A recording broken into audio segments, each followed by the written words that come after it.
In the summer of 1943, a corpse washed ashore on the Spanish coast that would change the course of World War II forever. Clutched in the dead man's hand was a briefcase containing military secrets so sensitive that they would redirect Hitler's entire war strategy.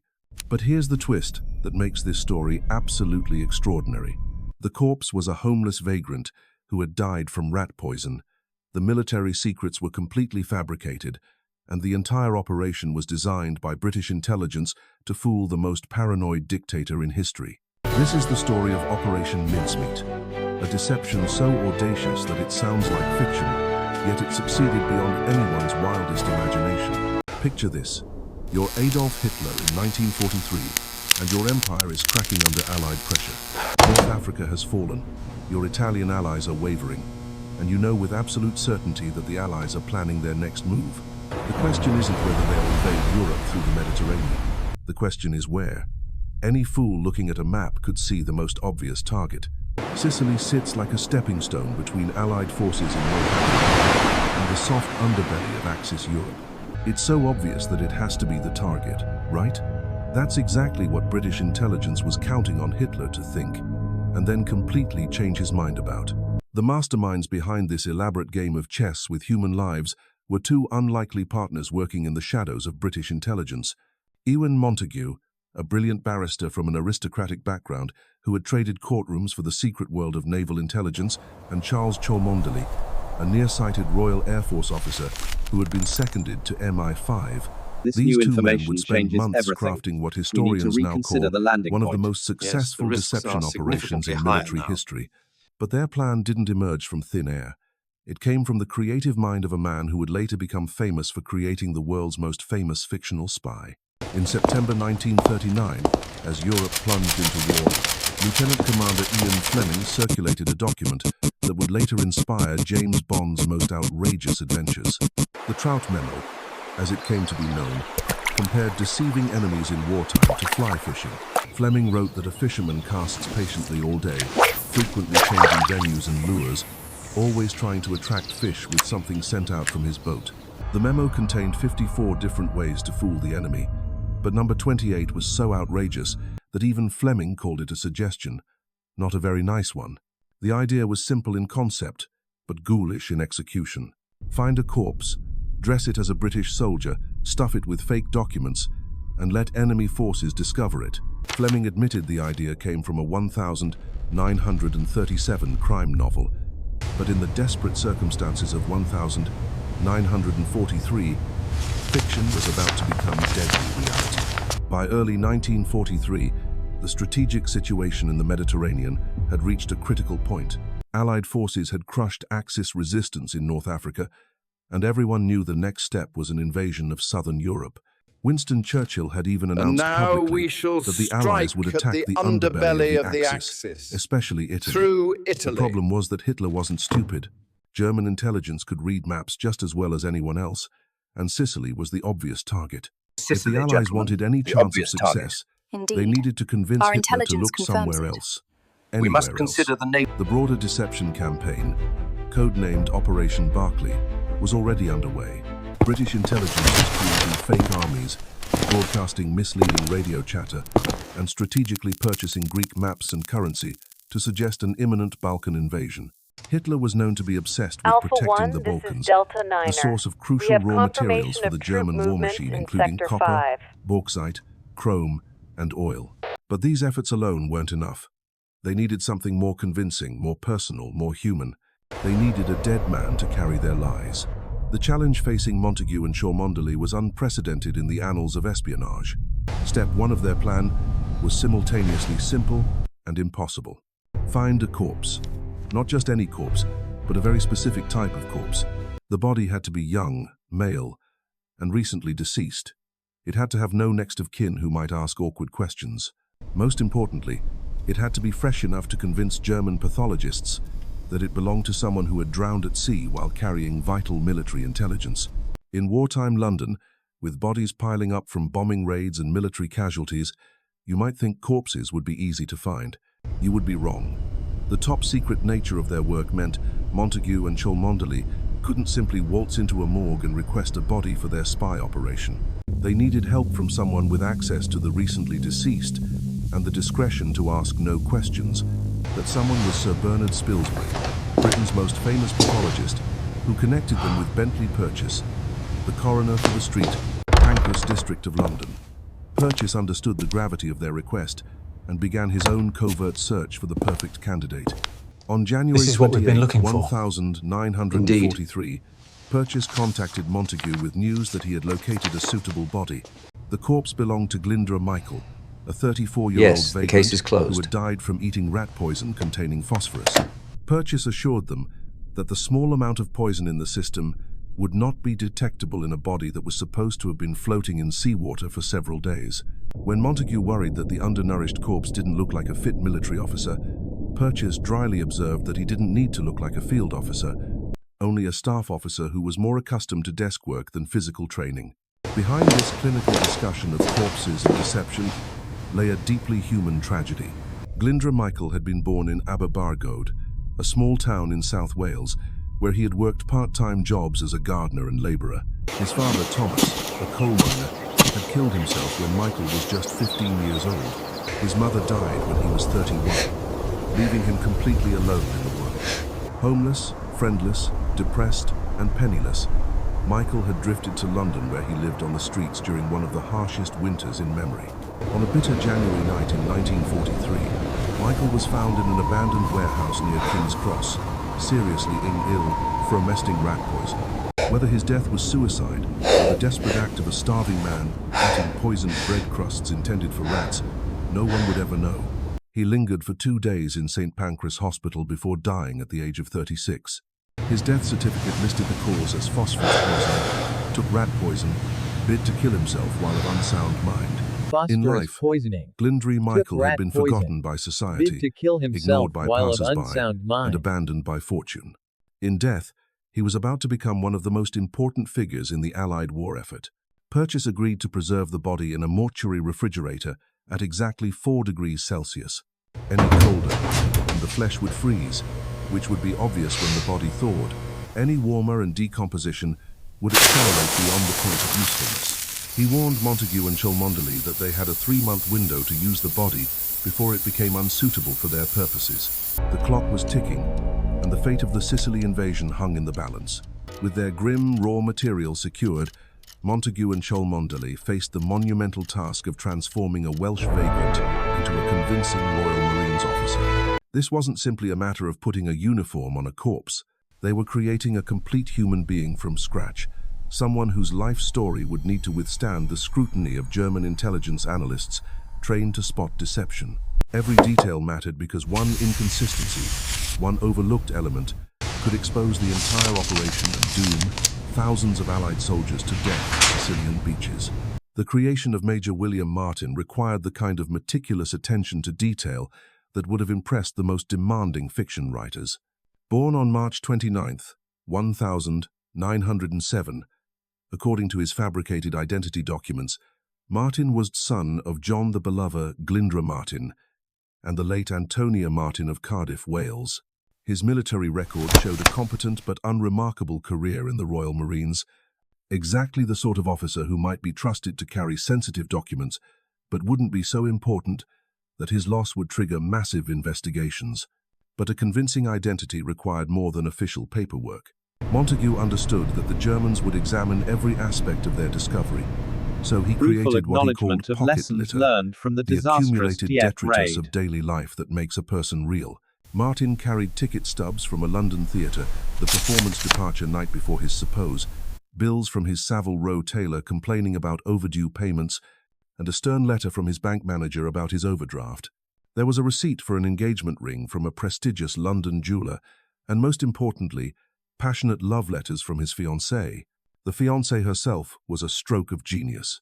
Pam was portrayed as a vivacious young woman madly in love with her William, counting the days until his return so they could be married. Her letters were filled with intimate details, inside jokes, and the kind of casual references that lovers share. She worried about his dangerous work, teased him about his terrible handwriting, and signed her letters with lipstick kisses.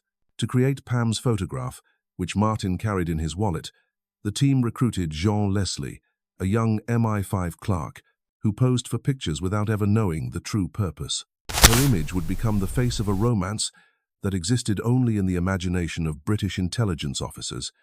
The attention to detail extended to Martin's physical appearance and personal habits. His fingernails were carefully manicured to suggest someone who worked at a desk rather than in the field. His uniform was properly worn and weathered to avoid the telltale signs of brand-new equipment. Even his underwear was carefully selected to match what a middle-class officer might wear. Religious items were included to suggest a man of faith, while theater programs and book receipts painted him as culturally sophisticated. Every element was designed to build a picture of a complex, believable human being. The documents that Martin carried were the beating heart of the deception, crafted with the precision of master forgers and the cunning of chess grandmasters thinking 20 moves ahead. The first critical letter came from General Sir Archibald Nye, Vice Chief of the Imperial General Staff, addressed to General Harold Alexander, the Supreme Allied Commander in the Mediterranean. Written in the informal tone of old military colleagues, the letter discussed troop deployments and strategic concerns with casual authority that would be impossible to fake convincingly. Nye's letter was a masterpiece of misdirection, wrapped in apparent candor. He wrote about the challenges of organizing the upcoming invasion of Greece, mentioning specific beach code names and unit assignments, with the kind of detail that could only come from genuine planning documents. The letter referenced Operation Husky, describing it as the invasion of Greece rather than its actual target of Sicily. Most cunningly, Nye acknowledged that the Germans would probably expect an attack on Sicily, dismissing it as an obvious feint designed to mask the real assault on Greece and Sardinia. The second crucial document came from Lord Louis Mountbatten, head of combined operations, writing to Admiral Andrew Cunningham, commander of the Mediterranean Fleet. Mountbatten's letter introduced Major Martin as an expert in amphibious landing techniques, someone whose expertise would be valuable in the upcoming operations. The letter included seemingly casual references to recent military setbacks, including a rueful acknowledgement of lessons learned from the disastrous Dieppe raid. Most significantly, it contained an apparently throwaway joke about sardines that was actually a coded reference to Sardinia, further reinforcing the deception about Allied intentions. These weren't simply forged documents. They were psychological weapons designed to exploit Hitler's existing fears and strategic paranoia. The intelligence team knew that the German dictator was obsessed with protecting the Balkans, viewing the region as essential to his war machine's survival. By confirming his worst fears about a Balkan invasion, the letters would push Hitler toward decisions that served Allied interests while appearing to serve his own. The physical preparation of Major Martin's body required delicate work that on the Mac Borderiba. The corpse was dressed in the uniform of a Royal Marines officer, complete with proper insignia and decorations. His personal effects were distributed naturally throughout his clothing, creating the impression of a man who had been carrying these items during normal daily activities. The briefcase containing the vital documents was secured to his wrist with a chain, the standard procedure for couriers carrying classified materials. The body was then placed in a specially designed steel canister filled with dry ice to preserve it during transport. The container was labeled as optical instruments to avoid arousing curiosity among dock workers or railway staff who might handle it during its journey from London to Scotland.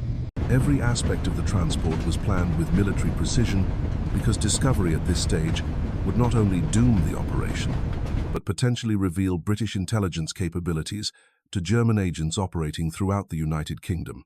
The final phase of preparation took place in Scotland, where HMS Seraph waited to carry Major Martin to his destiny. The submarine had been chosen carefully for this mission. Her crew had already proven their discretion during previous special operations, and Captain Lieutenant Norman Jewell had demonstrated both courage and reliability in dangerous waters. The crew was told only that they were carrying out a special intelligence operation whose success could save thousands of Allied lives. As the submarine prepared to depart, Listen carefully. Tension filled every compartment. We have a crucial mission. The success of Operation Mincemeat would depend not just on German intelligence discovering the body, but on their belief in its authenticity. If Hitler suspected deception, he might reinforce Sicily instead of weakening it, turning the Allied invasion into a bloodbath. The stakes could not have been higher, and everyone involved understood that they were gambling with the lives of hundreds of thousands of soldiers who would soon storm the beaches of whatever target Hitler chose to defend most heavily. On the morning of April 30th, 1943, HMS Seraph slipped beneath the dark waters of the Mediterranean, carrying her deadly cargo toward the Spanish coast. The submarine moved through hostile waters where German U-boats prowled and Axis aircraft patrolled overhead. But her mission was far more dangerous than any conventional warfare. In the steel canister secured in her forewar, the keyed compartment lay to deceiving the most powerful military machine in Europe. Captain Jewel had chosen his approach carefully, selecting a position off the coast of Huelva, where Spanish fishing boats operated regularly and where pro-German officials were known to cooperate with Nazi intelligence networks. The selection of Huelva as the drop point was no accident. British intelligence had studied Spanish coastal communities for months, analyzing which locations offered the best combination of discovery, probability, and German access. Huelva possessed a crucial advantage that made it perfect for their needs. The local authorities, Spanish, maintained friendly relationships with German intelligence operatives, particularly a German agent known to British intelligence as reliable and thorough in his reporting to Berlin.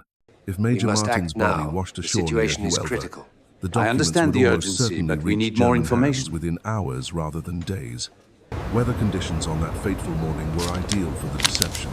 Light winds and gentle currents would carry the body naturally toward shore, without appearing to have been deliberately placed. The tides were perfectly timed to deposit Major Martin on the beach during daylight hours, when Spanish fishermen would be most likely to discover him. Every environmental factor had been calculated to create the appearance of a tragic accident rather than an elaborate intelligence operation. As HMS Seraph reached the predetermined coordinates, Captain Jewel ordered the submarine to surface under cover of darkness. The crew worked quickly and quietly, knowing that every moment on the surface increased their vulnerability to enemy detection. Major Martin's body was carefully removed from its container and fitted with a Mae West life jacket that had been artificially aged to suggest prolonged exposure to seawater. The briefcase remained securely chained to his wrist, positioned naturally as if he had been attempting to protect the documents during his final moments. The moment of release was both solemn and surreal. Captain Jewel read aloud from the 39th Psalm, a brief but dignified farewell to the man who would never know how his death might save thousands of lives. The body was gently pushed into the Mediterranean waters, where the current immediately began carrying it toward the Spanish shore.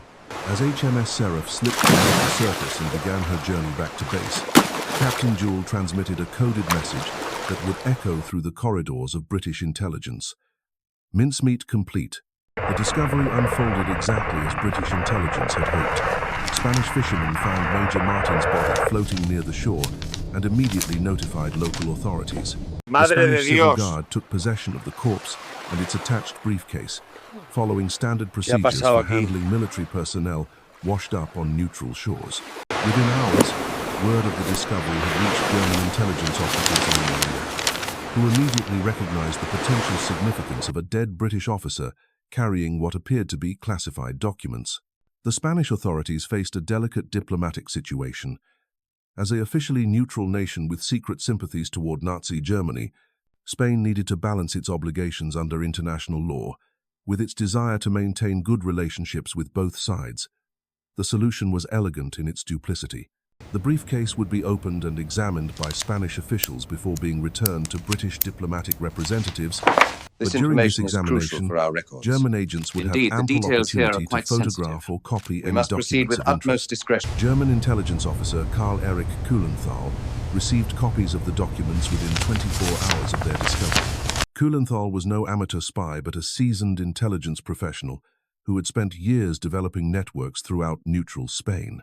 His initial examination of the documents revealed what appeared to be genuine Allied planning materials of the highest classification level. The letters bore authentic-looking signatures, proper military formatting, and the kind of casual references that suggested genuine correspondence between senior commanders. More importantly, the documents confirmed what German strategic analysts had already begun to suspect. Hitler's obsession with protecting the Balkans had led many in the German high command to worry about Allied intentions in that region. The letters from Nye and Mountbatten seemed to validate these concerns, while simultaneously explaining why German intelligence had been picking up so many indicators pointing towards Sicily. It was all an elaborate deception designed to mask the real assault on Greece and Sardinia. Kühlenthal's report to Berlin was thorough and enthusiastic. He had examined every aspect of the discovery and found no evidence of deception. The body showed appropriate signs of drowning and exposure to seawater. The documents were properly formatted and contained the kind of detailed information that would be impossible to fake convincingly. The personal effects found on Major Martin painted a picture of a real person with and authentic relationships, genuine concerns. Most convincingly, this is the how we Spanish will proceed. authorities had handled the discovery in exactly the way they would handle We need any to similar document incident everything. involving military personnel from a belligerent nation. The report reached Admiral Wilhelm Canaris, head of the Abwehr, Germany's military intelligence service, within days of the body's discovery. Canaris was known for his cautious approach to intelligence analysis, but even his skeptical review could find no obvious flaws in the documents. The information was consistent with other intelligence reports about Allied troop movements and strategic planning.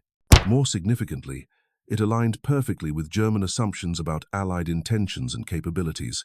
The documents quickly made their way up the German chain of command, each level adding its own analysis and commentary. Staff officers noted the consistency between the captured documents and their own strategic assessments. Intelligence analysts highlighted the quality of the information and the apparent authenticity of the sources. By the time the report reached Hitler's desk, it had been endorsed by virtually every level of the German military hierarchy. Hitler's reaction exceeded even the most optimistic expectations of British intelligence planners. The German dictator had long worried about Allied intentions in the Balkans, viewing the region as essential to his empire's survival. The captured documents confirmed his worst fears while providing specific details about Allied planning that seemed impossible to fabricate. On May 14, 1943, Our victory is in a inevitable. meeting with Admiral Karl Dönitz, Hitler declared that Sicily was clearly not the primary target and that Greece and Sardinia must be reinforced immediately. The orders that followed were music to Allied ears, though they wouldn't learn of their success until much later. Hitler commanded the 1st Panzer Division to move from France to Greece, along with 7 additional infantry divisions from Italy. Another 10 infantry divisions were redeployed from Italy to the Balkans, stripping the Italian peninsula of crucial defensive forces. Sardinia received massive reinforcements, including aircraft squadrons and naval elements that had been earmarked for Sicily's defense. We have to pull back. Hitler's Our conviction forces are being remained unshaken, Sir, we're as losing evidence ground mounted rapidly. that Sicily was Nonsense. indeed the Allied target. We German cannot make that intelligence move. continued to It is too report risky. Allied No, we preparations must for an press assault on forward. Sicily. This is our chance. But Wait, Hitler dismissed these consider this reports as possibility. confirmation that the deception was working exactly as the captured documents had described. The more obvious Sicily appeared as a target, the more convinced Hitler became that it was merely a feint designed to mask the real attack on Greece. The psychological dimension of Operation Mincemeat's success was as important as its strategic impact. Hitler's existing paranoia about Balkan security made him particularly susceptible to intelligence that confirmed his fears. His tendency to trust his own intuition over the advice of his generals meant that once he had decided the documents were genuine, no amount of contrary evidence could change his mind. British intelligence had not simply deceived the German military. They had exploited the psychological weaknesses of Germany's supreme leader.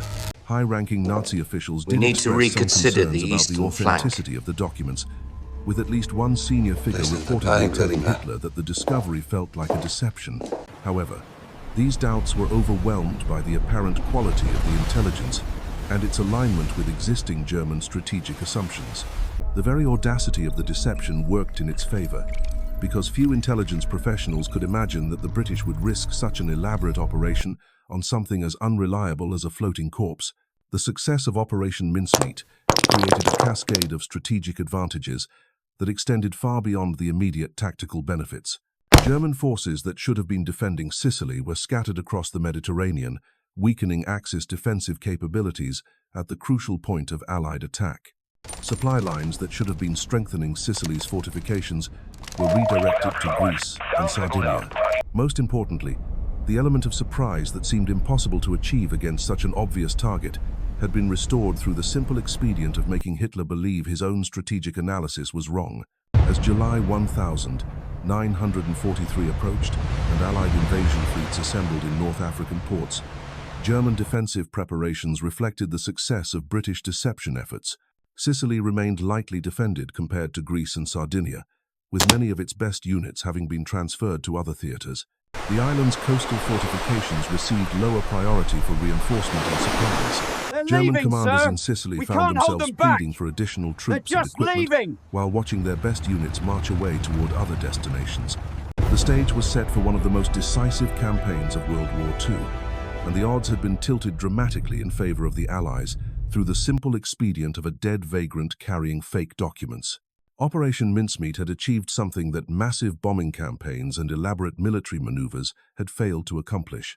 It had convinced Hitler to defend the wrong place at the wrong time, setting up the conditions for an Allied victory that would reshape the entire course of the European war. When Operation Husky launched on July 10th, 1943, the results spoke louder than any intelligence assessment ever could.